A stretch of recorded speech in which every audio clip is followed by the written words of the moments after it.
Hi soulmates, welcome back to my channel. Thank you so much for stopping by. So in today's tutorial, I'm going to be showing you how to cut a very simple cargo pant. So if this is what you're interested in, then let's get right into the video. Please don't forget to like, share, and comment your thoughts in the comment section. Thank you. Okay, so here's the fabric that I'm using. Okay, I don't even know the name of the fabric. Like I bought it as a lining, but it's very strong. It's looking like a jean fabric, so I decided to use it. So I'm using 2 yards of this fabric. Yes, so if you want it to be bigger, you can use 2.5 yards or 3 yards. Okay, so we're going to fold it into our desired wideness like this. So I have 15 inches here, and that's okay for me.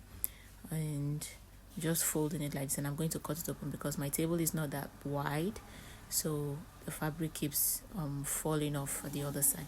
So this is what we have here. Okay, so after you folded it like this, the next thing we're going to do now is to mark our waist circumference. I'm going to turn it this way. So my waist divided by 4 is 9 inches, and I'm going to add 1 inch to that to make it 11 inches. And from that point, I'm going to come down to mark my hip waist to hip at 9 inches, and I'm going to come down from that point. I'm going to come by 2.5 inches to mark my crouch depth.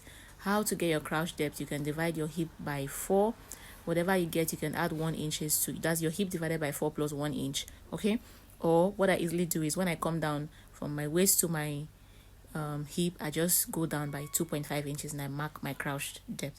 So I'm going to divide my hip circumference by 4, and I'm going to add 1 inches, and then on the crouch line I'm going to divide my thigh measurement by 4 and add 1 inch for allowance. Okay, so we're almost done with it. So I want to add a band to the waist and not an elastic. Okay, so that is what I've marked here. So if you want to add elastic, you're not going to mark your exact weight. What you have your hip, you're going to take it all the way down to the waistline. Okay, so next we're going to mark the knee length at 23 inches and then the full length at 43 inches. My full length at 43 inches, then plus the hemming allowance of 1 inch, 2 inches rather. So afterwards on my waistline, I'm just going to come in by 1/2 inch. Okay, because I said we're adding a band. If you're adding an elastic, you wouldn't have to do all of that. So next thing, I'm going to connect it like this. As you can see, I'm just using my curve rule to connect it. So if you're using elastic from your crouch depth there, you will just take it straight to your waist. So the next thing we're going to do now is what we have on the crouch line. What we have there, we're going to mark it on the full length as well. And then on the side, decide to come in by 1/2 inch. Now you don't have to come in. Okay, I just decided to do that. It's totally fine. You can still do it. So what we have on the crouch, we're going to take it down to the full length. Okay, and just mark it as you see me doing. So this is exactly what you need to do, and that is it. This is pretty much it, right? It is very simple. So next we're just going to open up the sides. Okay, we're just going to sorry that part of the pant was not showing. Sorry about that. So just go ahead and cut off the excess as you see me doing, right? Just cut it off, and we're basically done with the front. I'm just going to hold this parts together so it doesn't shift. So next on this part here, we're going to come down by 1 inches. You can decide to make it 1.5, but 1 inches is totally fine. So just come down and then connect it back to the side like this. Okay, this is to enable our band sit properly, like sits very well. So we're just going to go and do that. Remember that what we take from the front, we're going to give it back to the back. We're going to add it to the back. So let's go ahead, fold this off and then work on the back. So I folded the back as well, as you can see, that's the back side, and then you're going to place it on the front on the back like this. Make sure that you have some space at that point. So we're going to come up by 2 inches for the back. You can decide to make yours 2.5. Okay, and then on the side, on the crouch here, we're going to go out by 2.5 inches as well on that crouch line. Okay, and then connect it, and every other place we're going to mark 2 inches. Okay, on the crouch line there, we went out by 2.5, and every other line we went out, and every other part we went out by 2 inches, not 2.5. So the 2.5 is just on the crouch line there. So this part too, we're going out by 2 inches. You can decide to make it 2.5 if you like. Okay, it's still going to work. So remember I said we're going up by 2 inches from this point, and afterwards we're going to connect it towards this end like this. This is how you connect it, and then you connect this to this other side as well. You just connect those lines together as you see me doing. Sorry, my shop was just making a bit of a mess.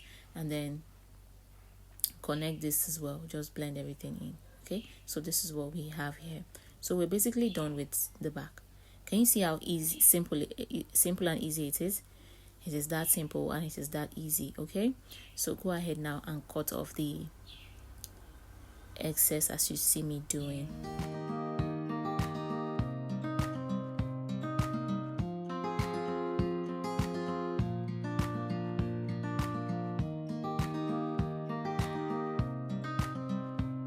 Okay, so now that we're done, you can see I'm just trying to just pin it together to make sure that the whole place aligns properly. So it has to align properly with this part here. So that's what we have. We're done. So the next thing that we're going to go ahead and cut is our pocket. Okay, the side pocket. So you're just going to fold it like this. Fold it and make sure that you have 7 inches. So 7 inches by 13 or by 12. Okay, so the width is 7 inches, and then you have 13 inches by depth or 12 inches. And you see the way I just cut it, you can just decide to just make that curve there. Okay, just go ahead and just curve it the way I did, or you can just use your curve rule if you prefer, or you can even leave it straight if you want. So we have our 2 pockets down. So next we're going to cut out the zipper fly and the shield. Okay, so I'm just going to make the 2 of them equal. I just like to do it like that. And then you're just going to curve it a little bit, or you can still leave it straight if you prefer. Okay, because after you stitch, you're still going to cut off any excess that you have. Okay, so we're going to be weaving it. Use our weaving machine to weave it. So this is it, the 2 of them. The next thing we're going to cut out is our band for the waist. Okay, remember I said we're going to be adding a band. So I'm marking 9 inches, and then the length is 25 inches. Okay, that's the length, and then 9 inches because we're going to be joining the 2 sides together. Okay, 2 sides. So I'm just going to cut it open as well. I'm just straightening it, and then I'm going to cut it. So each of them is going to be 4.5 inches wide for the band. 4.5 inches. Okay, you can see me opening it up, right? So 4.5 inches for the width for each of them, and then the length you can make it however long you want. Fix it, and if it's not enough, you cut it off. So we're going to be fixing our collar gum to it to make it stronger and all that. So this is what I have left. This is the fabric that I have left. Okay, and I'm just going to try to see if I can use it to design any cargo pockets. So we're just going to make a small cargo pocket. We're just going to make small cargo pockets. Okay, maybe 2 if it comes out. So we'll just use the 2 of them. Just make 2 small pockets. Okay, so that's what we have left. I'm just going to cut it open and just cut it again to see what we'll have. Yeah, so we'll just manage and just work with this one that we have here. Okay, and every other fabric that we have, we're just going to try as much as we can to just try and salvage it and work our way through from there. Okay, so that's it. So I'm just going to cut this open. So we have 2 pockets already, just 2 pockets. Okay, not so big, just 2 pockets. You can decide to design your pocket whichever way you like it. Okay, whichever shape that you want, however you want it to be. You can just pretty much do anything. Okay, once you get the basics, you can work your way through from there. So this is what I have here, and I have 8 inches. Okay, and then on the other side I have 6.5 inches. So we're just going to try and work something out from here. So these are all the pieces that we have, and in our next tutorial I'm going to show you how to join all of these pieces to form your cargo pocket. Thank you so much for stopping by, and I'll see you in the next video, guys. Bye.